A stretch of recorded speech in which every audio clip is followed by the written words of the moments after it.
Alright, Bruce, here it is. It's all black and seam sealed, painted, epoxied, all that. And it was so nice and new looking under here. I seam sealed every single thing, resecured any loose rivets and welding and all that. So, boy, that looks good. And here's how inside looks. All seam sealed up, panels replaced, etched. All that looks so good, so nice and tight. So now we can get on doing some body work.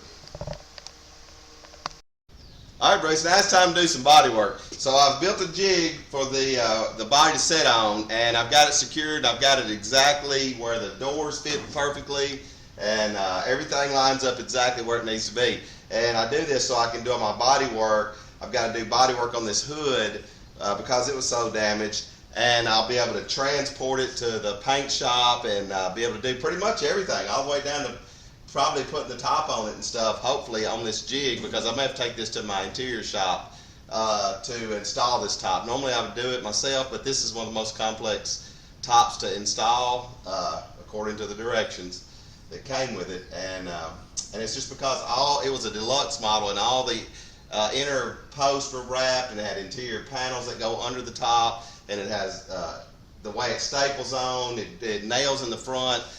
All this hardwood, you have to drill the holes first and then run all the nails in. I mean, it's going to be a lot. The visor goes on, and then the top goes over it. It's just going to be a lot to put that top on.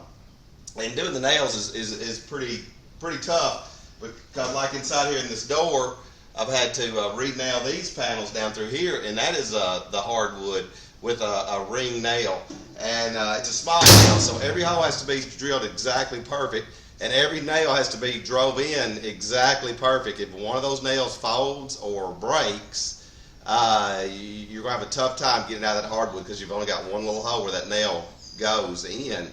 And but I got all those in perfectly down through there on both sides, and then like I said, I have to do the same on the top. Now that I've got it up here on this jig, though, I'm going to start on the hood and go ahead and get it out of the way. This hood was in extremely bad shape. Where this thing had been stored and moved over a long period of time, the hinge pins had frozen in it. And with the hinge pins frozen in it, it had bent and folded it here, folded it here, folded it here, and tore all these on both sides. So I took the hood top and straightened all the ones on the top. Well, first I had to get the pins out. Took me a while. I let them soak for a couple of days, and then just had to hammer and back and forth, and it took me forever to get the pins out. Well, now I've got everything straight stuff, and we've got stainless steel pins in it. You can actually just slide them right in with your hand. It's that exact now. And then I sent this to a friend of mine, had it TIG welded at each one of these hinge locations here, because this piano hinge here had torn where it was frozen and bent all that, and had to re-rivet it here. So did a lot of work right here. Then when I get to the side of it, I've done a lot of work right here where when it folded up, it folded it here, and then here, terribly bad. So to try to straighten and align and get that crown back out of it where all that metal's been stretched, and then get those hinges to work right, it's just been a lot. I mean, really, really a lot, because there's no panel on the back side of it to help hold anything. I mean, you're doing it all on that thin piece of sheet metal. Not only that, both sides of these where it had been stored, this landing around here for the louvers, it was pushed in. So I had to go in there and I made me a little tool for it and push all that back out all the way around, and then come in here and straighten all the louvers again. This side is not as bad as the other side. I had just one damaged in the middle here. I had several damaged on the other side. But to straighten that louver and shrink that metal and get that back strong again was quite a chore as well. And then I've got some rust to deal with on it and have to do some welding on it. Hood's been a lot. So, but now I'm to the point now I'm going to do one last, I just pre-cleaned it. I'm going to do one last blocking with a hard block, or a file I mean, and file it to make sure I got all my spots low and where I need them. And then I'm going to go ahead and start do a light skim on it and a block on it, and hopefully get this hood knocked out. Some of these areas around these louvers, you know, I'll have to tape this and put my filler down through here and it'll be a lot of intricate skim work. But fixed to put a skim coat on this because of poor condition the hood was in, and all the work and tooling marks I had to put in to get it to where it is now. But it is in very good, straight, level in every way.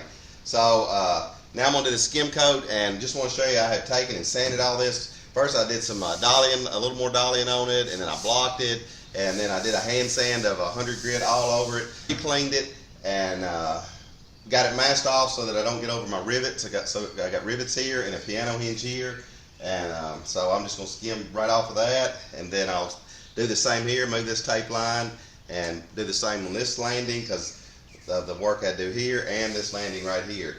So just want to show you how I'm doing it. So I'm going to get a skim coat on here, and I'll show you how that looks. I got one nice little skim over all of the top of this with my tape. I didn't get any in the hinge or any over the edges, and stopped it right at this roll. Most of the hood is in really good shape. There's just a few little spots I was concerned about. So this way I can take this all down and get this perfectly flat, and then when my high build and all that goes on, it'll just make the whole overall job better doing it like this. So anyways, I'm fixing to block all this off. Most of all this is going to come off, and then do this little area and this little area, and then I'll have to do some of the louvers. I have more time in the hood than any other part of it. This is a dark color, so I want to get it as straight as possible. A lot of work. I've done a lot of work on your hood. When all these hinge pins were frozen and this thing got stored and moved for however many years it was apart, it folded it here, ripped all these piano hinge down through here. It was folded here, it was folded here, it was bent here. This whole landing in here was pushed in. So I had to dolly all this louver area. It's raised all the way around out on the top on both sides, and being this is doesn't have a paneling behind it. I mean, it just wraps around the landing. Makes it very difficult. You know, I don't want to get any oil canning, and want it to be solid. So now I'm to the point of skimming and blocking, and then I'll high build it and block it. But I'm having to skim it in sections, so I actually mask it off and then do this section, then mask right below this to here, do this section, then mask it from here to here, skim that, mask that section. Then I've got to do a little bit on the edge of that. I mean, I got all that metal pretty straight, but it's not 100% straight, so I'm having to do a little bit of skimming on there. But every bit of that had to be dollied and raised, and it was extremely difficult metal work. And I'm doing both sides. So now my next, I've already done this one. Now I'll mask this and mask the louvers, and then skim coat this and block it. And it usually takes a couple of times to get it slick. This one right here is really, really slick.